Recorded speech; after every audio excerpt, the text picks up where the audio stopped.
আসসালামু আলাইকুম। সবাইকে শুভেচ্ছা জানাচ্ছি মাসুম মাহবুব। দর্শক, আন্তর্জাতিক বিশ্বের বেশ কিছু ব্রেকিং খবর রয়েছে।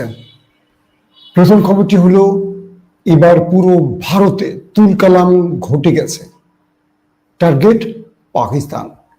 এটা কি পাকিস্তান করলো, নাকি ভারতের মধ্যে নিজেরাই কোনো সিস্টেম ইরোর ঘটিয়ে বসছে তার কি বলবো অপারেটররা? 800-র অধিক ফ্লাইট ক্যান্সেল। দ্বিতীয় গুরুত্বপূর্ণ খবর, এবার মার্কিন যুক্তরাষ্ট্রে 1000-এর অধিক ফ্লাইট ক্যান্সেল, প্রায় 5500 ফ্লাইট ডিলে। পুরো মার্কিন সিস্টেম হেলে পড়ছে। কারণ কি? 3 নম্বর গুরুত্বপূর্ণ খবর, সুদান এবার আরব আমিরাতকে দুর্দান্ত একটি খেলা দেখালো। যে সুদান দখলে এসে স্বর্ণ চুরি করতে এসেছিল আমিরাতিরা, তারা এবার বড় রকম ধাক্কা খেল তুর্কি ড্রোনে। পাশাপাশি আবারও তুরস্কে ব্যর্থ হলো পাক আফগান সমঝোতা বৈঠক। কি ঘটতে পারে দুই দেশের মধ্যে আবারও? দর্শক, এই খবরগুলো আমি সংক্ষিপ্ত সময় একটা একটা করে আপনাদের দেবার চেষ্টা করছি। আপনারা দেখতে এবং শুনতে পেলে একটু কমেন্ট করবেন। দর্শক, প্রথমে আসছি আমেরিকা থেকে। চলেন আপনাদেরকে বিনা ভিসা আমেরিকায় নিয়ে যাই। মার্কিন যুক্তরাষ্ট্রে সরকার বিরোধী একটা বড় শক্তিশালী গ্রুপ দাঁড়িয়ে গেছে। ডোনাল্ড ট্রাম্পের সাম্প্রতিক অনেক নীতি বিরোধী কর্মকাণ্ড শুরু হয়ে গেছে দেশটির মধ্যে। আমরা দেখলাম ট্রাম্প বিরোধী, আপনারা দেখেছেন যে ডেমোক্রেট যিনি প্রার্থী ছিলেন, আমাদের মুসলিম এক ভাই জোরান, তিনি বিজয় লাভ করেছেন। নিউ ইয়র্কের মুসলিম প্রথম মেয়র হলেন। ট্রাম্পকে মানে ট্রাম্পের বিপক্ষের বা তার দল বিপক্ষের ব্যক্তিকে ভোট দিয়ে বিজয় করা হয়েছে। তো এবার সেই মামদানি, জোরান মামদানির পর যে বিষয়টি সবচেয়ে আলোচনা হয়েছে, মার্কিন পার্লামেন্টের বাজেট যে বিলটি, সেই বিলটি আটকে আছে। অর্থাৎ রিপাবলিক প্রার্থীরা তাদের যে কাঙ্ক্ষিত সদস্য, তাদের এই ভোটে বিল পাস হবে না। এখানে ডেমোক্রেট বা আদার্সদের সহযোগিতা লাগবে। তো যে কারণে রিপাবলিকদের এই ডোনাল্ড ট্রাম্পের এই নীতির বিরুদ্ধে দাঁড়িয়ে গেছে আমেরিকার বাকি দলগুলো। যে কারণে পার্লামেন্টে যে বিল উত্থাপন করা হয়েছে, সেই বিলটি আর পাস হচ্ছে না। আর পাস হচ্ছে না বলে সরকার রাষ্ট্রীয়ভাবে ভাতা দিতে পারছে না। আর পারছে না বলে আমেরিকার 1000-এর অধিক বিমান আজকে ক্যান্সেল হয়েছে। হাজার লক্ষ মানুষ বিমানবন্দর থেকে ফেরত গেছে কাঁদতে কাঁদতে। প্রায় 5500 ফ্লাইট ডিলে হয়েছে। এয়ার ট্রাফিক সিস্টেম অচল হয়ে পড়েছে। রাষ্ট্রের বিভিন্ন জায়গায় স্থবিরতা চলে এসছে। তাদের বক্তব্য হলো, যদি আমাদের ভাতা দিতে না পারে আমরা কেন কাজ করব?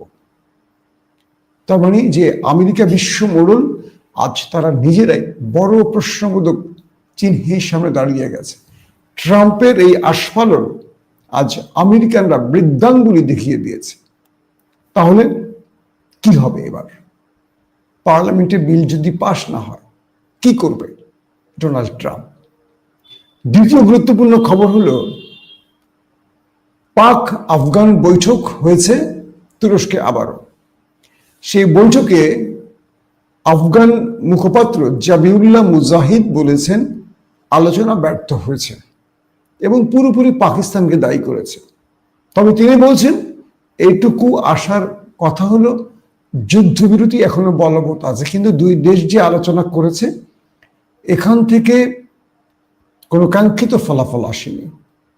জাবিউল্লাহ মুজাহিদ বলছেন যে পাকিস্তান গোয়ার্তুমি করছে, আর পাকিস্তান বলছে আফগানরা একটি শত্রু রাষ্ট্রের প্রেসক্রিপশনে কোনো বিষয় তারা মানতে রাজি হচ্ছে না। তার মানে দুই দেশের মধ্যে যে সমঝোতা বৈঠকটি হয়েছে তুরস্কে, সেটি পুরোপুরি এখন ব্যর্থ বলা যায়। তবে যুদ্ধবিরতি চলছে, এটি হলো একমাত্র আশার খবর যে এখনো কোনো দেশ যুদ্ধে জড়াচ্ছে না। তবে দুই দেশের মধ্যে উত্তপ্ত পরিবেশ রয়েছে। পাকিস্তান একই সঙ্গে বলেছে যদি আফগান সীমান্তের ভেতর থেকে পাকিস্তানে বড় কোনো আক্রমণ হয়, বড় মানে কি কোনো আক্রমণ হয়, তাহলে পাকিস্তান এমন উত্তর দেবে যেটা আফগানরা কল্পনা করতে পারছে না। তার মানে দাঁড়ালো যে কোনো সময় আফগানিস্তানের ভেতর থেকে পাকিস্তানে কোনো আক্রমণ হলে এটার কড়া জবাব পাকিস্তান দেবে। দর্শক, তৃতীয় গুরুত্বপূর্ণ খবর, পাকিস্তানের সীমান্ত অঞ্চলে লাইন অফ কন্ট্রোল জুড়ে ভারত তার সেনা মোতায়েন বৃদ্ধি করেছে। অর্থাৎ ভারতের সেনা, নৌ, বিমান বাহিনীগুলো একটা বড় যুদ্ধের, দীর্ঘমেয়াদী যুদ্ধের প্রস্তুতি নিচ্ছে। তো এর মধ্যে পাক ভারতের সীমান্তে ভারতীয় ফৌজ বা সেনা বৃদ্ধি পাচ্ছে। তারা প্রচুর পরিমাণ সেনা ডিপ্লয় করেছে। অর্থাৎ ভারত একটা বড় অ্যাডভেঞ্চারে যেতে চাইছে, একটা বড় যুদ্ধের পরিকল্পনা নিয়ে হাঁটছে, এটা মোটামুটি কনফার্ম। তো এরই মধ্যে ভারতের অনেক ড্রোন আকাশে উঠছে। পাকিস্তানের পুরো অবস্থাটাকে নির্ণয়ের জন্য তারা একাধিকবার পাকিস্তানের ভেতরে এই ড্রোনগুলো ঢোকাবার চেষ্টা করেছে। এর মধ্যে কিছু ড্রোনকে ভূপাতিত করেছে পাকিস্তান। তবে ভারত বলছে এগুলো তাদের গোয়েন্দা বিমান ছিল, কোনো বিস্ফোরক ছিল না। আবার পাকিস্তান তারাও লাইন অফ কন্ট্রোলে সেনা ডিপ্লয় করে সেখান থেকে ভারতের পুরো অবস্থাটাকেও তারা অনুধাবনের চেষ্টা করছে যে ভারত আসলে কি করতে চাচ্ছে, কিভাবে কি করতে চাচ্ছে। পাকিস্তানের ইন্টেলিজেন্স তথ্য মানে আইএসআই যে ব্রিফগুলো করছে যে তারা একটা বড় যুদ্ধের প্রস্তুতি নিয়ে রেখেছে ভারত, এবং তারা ফলস ফ্ল্যাগ অপারেশনের দিকে যাচ্ছে। অর্থাৎ নিজেরা কোন একটি অঘটন ঘটিয়ে পাকিস্তানকে দায়ী করে তারা যুদ্ধটা শুরু করতে চাইছে। আর তাই পাকিস্তান সর্বোচ্চ সতর্ক অবস্থানে রয়েছে। ইতিমধ্যে একাধিক ট্র্যাপে পাকিস্তানকে ফেলতে চেয়েছিল ভারত, কিন্তু সেই ট্র্যাপগুলো ব্যর্থ হয়েছে। এর মধ্যে একজন জেলে ধরা পড়েছে। এরপর কাশ্মীর সীমান্তে ভারতীয় সেনাদের উপর হামলার ঘটনা ঘটেছে। এগুলো একটিও ভারতকে সেইভাবে জড়িয়ে প্রমাণ করতে পারেনি।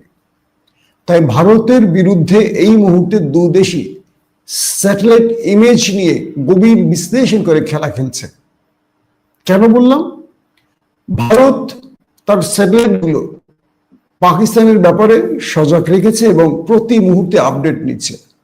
একইভাবে পাকিস্তানও তারা প্রতি মুহূর্তে ভারতের আপডেট সংগ্রহ করছে, এবং যাতে করে ভারত কোনো ফলস ফ্ল্যাগ অপারেশন করতে না পারে এই ক্ষেত্রে সর্বোচ্চ সতর্ক থাকছে কে? পাকিস্তান।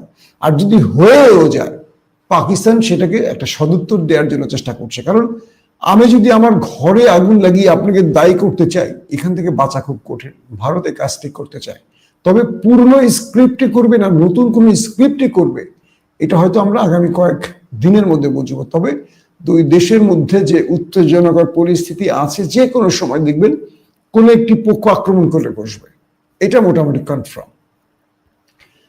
তারপরে 4 নম্বর ব্রেকিং খবরটি হলো ভারতের ভেতরে একটা বিশাল সাইবার অ্যাটাক হয়ে বসছে। এতে করে পুরো ভারত অচল হয়ে পড়েছে। 800 ফ্লাইট ক্যান্সেল হয়ে গেছে ভারতের। দিল্লি, মুম্বাই, গুজরাট যত এয়ারপোর্ট আছে সকল এয়ারপোর্ট অচল হয়ে পড়েছে। ভারতীয় কিছু গণমাধ্যম বলছে পাকিস্তান একটা বিশাল সাইবার অ্যাটাক করেছে ভারতের উপর।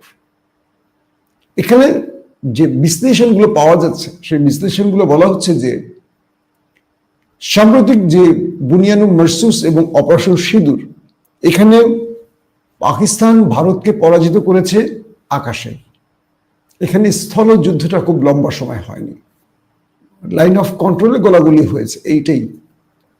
অর্থাৎ ভারতীয় ফ্লাইট যুদ্ধ বিমানগুলো রাফায়েল, মিগ বা আদার্স যেগুলো তারা ব্যবহার করেছে, এগুলো যখন পাকিস্তানের ভেতরে ঢুকতে চেয়েছে তখন চীন এবং তুর্কি এয়ার ডিফেন্স সিস্টেমগুলো ব্যবহার করে, ইলেকট্রনিক্স ওয়ারফেয়ার ব্যবহার করে, আদার সিস্টেমগুলো ব্যবহার করে আকাশে জ্যাম তৈরি করে, জিপিএস লস করে দিয়ে, ইরোড করে দিয়ে ভারতীয় রাফায়েল বা আদার্স যুদ্ধ বিমানগুলোকে ভুল সিগন্যাল দিয়েছিল। একটা বিমান চলে সিগন্যালের উপর, পুরো ডাটার উপরে চলে। তো সেই বিমানগুলোকে ফেক ডাটা দেওয়া হচ্ছিল, তার সিস্টেমকে ইরোড করে দিয়েছিল পাকিস্তান। এরপর এগুলোকে ভূপাতিত করেছে, মানে অর্থাৎ নিচ থেকে মিসাইল দিয়ে উড়িয়ে দিয়েছে পাকিস্তান। তো এবার দুটো জিনিস আলোচনা এসছে, একটি হলো পুরো ভারতে পাকিস্তান সাইবার অ্যাটাক করে পুরো ভারতের বিমান ওঠানামা বন্ধ করে দিয়েছে। 800 বিমান, কেন ইমাজিন, চিন্তা করেন।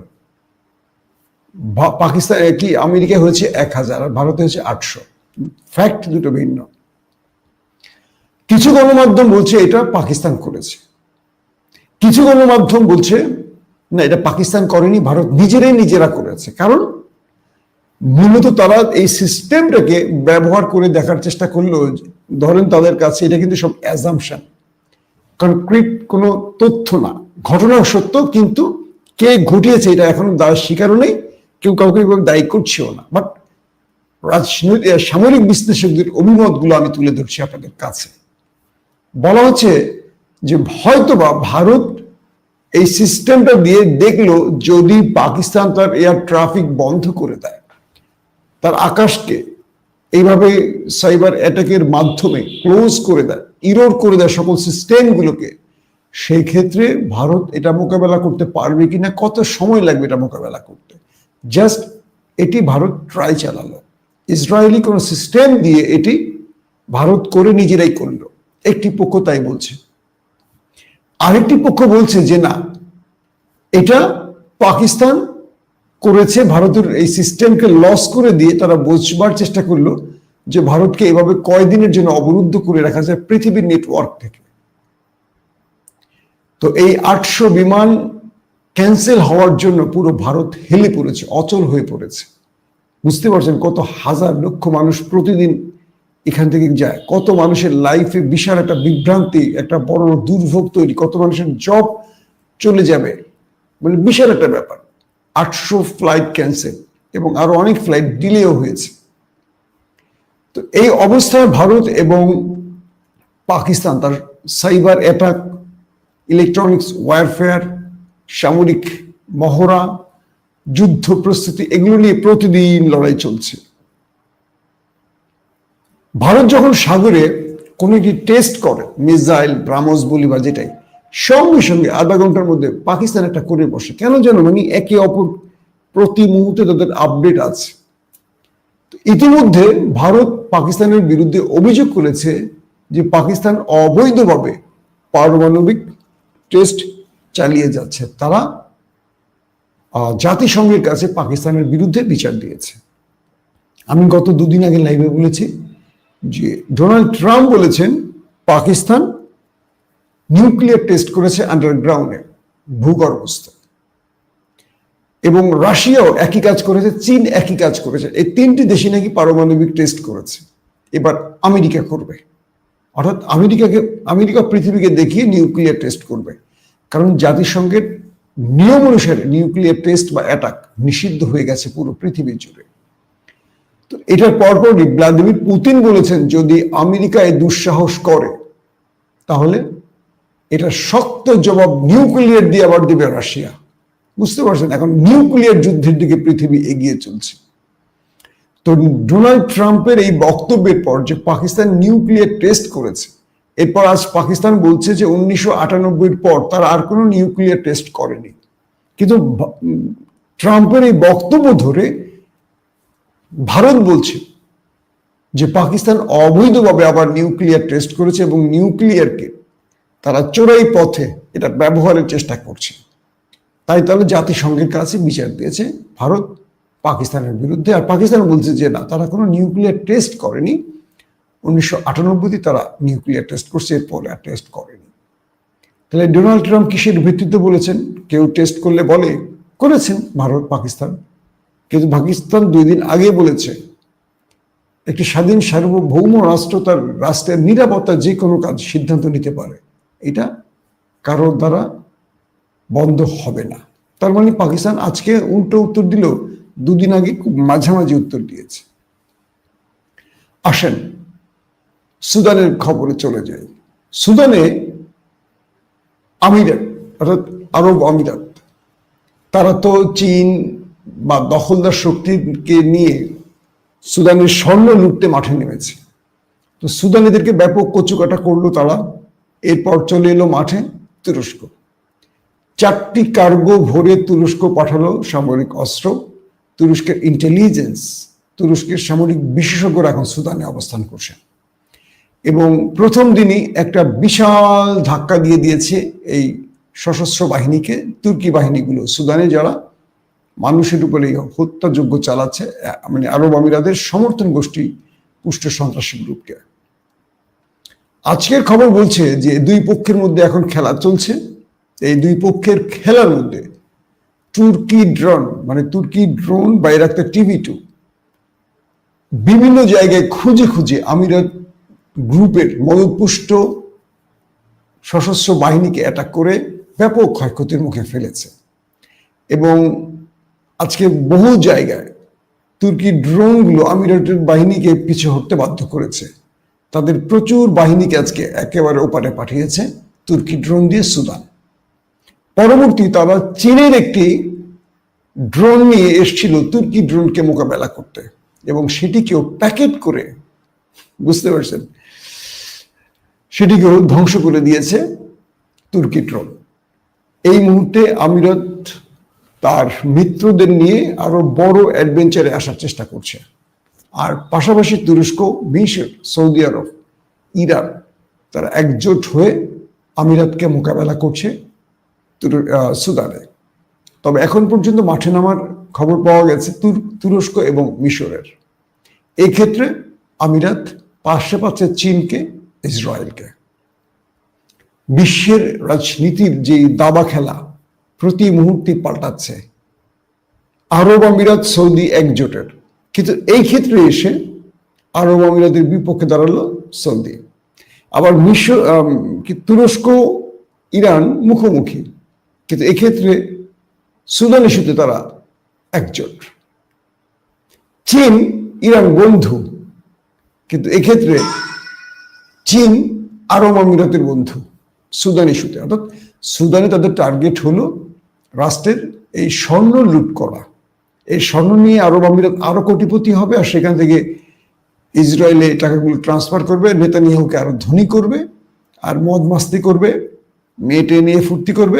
আমিরাতের লোকেরা জুব্বা ডুবা পরে, আর সুদানের লোক না খেয়ে মরবে। আর তুরস্ক চাইছে সুদানের সম্পদ সুদানই থাকবে, না তুরস্ক নেবে না আমিরাত নেবে। সুদানের ভাগ্য পরিবর্তনের জন্য এরদোয়ানের বাহিনী কাজ করছে। আগামী দিনগুলোতে আরো বড় লড়াই বাঁধতে যাচ্ছে, ঠিক সিরিয়ার মতো। এবং তুর্কি বাহিনীগুলো সেখানে আরো বেশি অ্যাক্টিভ হচ্ছে। প্রতি মুহূর্তে সামরিক তাদের যে ইন্টেলিজেন্স সব আরো বেশি জোরে সোরে কাজ করছে। এবং তুর্কি ড্রোন দিয়ে, ঠিক আজারবাইজান বলি আর সিরিয়া বলি, সেই সিরিয়ার আলেপ্পোর কথা মনে আছে আপনাদের। এবার তুরস্কের ড্রোন আমিরাতকে বড় রকম জবাব দেওয়ার জন্য খেলছে, কিন্তু চীন মাঝখানে এসে বাগড়া দিচ্ছে। তবে ড্রোনের খেলায় চীনের চেয়ে কয়েক ধাপ এগিয়ে আছে তুরস্ক, সেটার প্রমাণ পাওয়া গেছে আজকে। কারণ চীনের ড্রোনকে ভূপাতিত করে দিয়েছে তুর্কি ড্রোন। এই হলো আজকের রাষ্ট্রীয়ভাবে, আন্তর্জাতিকভাবে এই খবরগুলোর অবস্থা দেখে আপনারা বুঝতে পেরেছেন যে পুরো পৃথিবী এক টালমাটাল অবস্থায় প্রবেশ করেছে। শেষ পর্যন্ত কি হয়, সুদানে কাদের বিজয় হবে, হয়তো আমরা একদিন দুদিনে বলতে পারবো না। এখানে আরো আন্তর্জাতিক রাষ্ট্র, আরো মাফিয়ারা যোগ হবে। এটা শেষ পর্যন্ত সিরিয়ার মতো একটা দীর্ঘ যুদ্ধের রূপ নিতে পারে।